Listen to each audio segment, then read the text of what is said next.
From the KBIA Newsroom in Columbia, I'm Caitlin McElwain.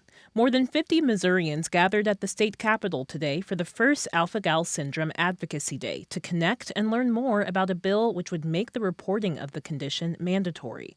Alpha-gal is a tick-borne allergy to mammalian products, such as red meat and dairy, and can cause severe reactions, even death.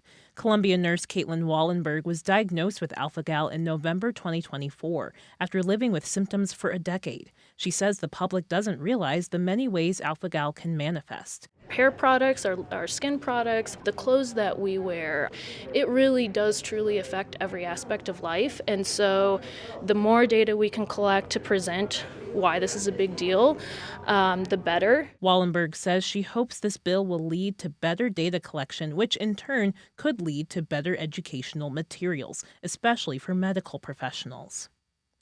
State attorneys are taking center stage this week in a trial that could reshape Missouri abortion regulations. Witnesses are expected to include doctors who view the regulations as protective rather than restrictive. Among them are Dr. Ingrid Skopp, who works for the National Anti-Abortion Charlotte Lozier Institute. Skopp said regulatory abortion laws give women the time and information necessary to make an informed decision. She also suggested they don't inherently prevent clinics from offering abortion, although providers disagreed. The trial resumed this morning in Jackson County and runs through next Monday. Missouri lawmakers are considering a package of bills they hope will curb sex trafficking and shift punishment away from survivors. The Missouri Independent reports the bills would also establish the crime of grooming a minor.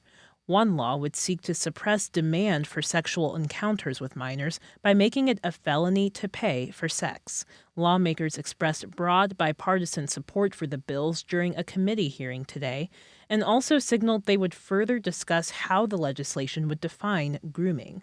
They also discussed adding training to help adults identify predatory behavior toward young people. England reportedly wants to use Kansas City as a base camp in this summer's World Cup. Hallie Jackson has more from Kansas City. England won't play a match at Arrowhead Stadium in the group stage, but Kansas City is still attractive because it's relatively central to most other venues, according to the London newspaper The Times. The team is one of several, including Argentina and the Netherlands, that have expressed interest in making Kansas City its temporary home.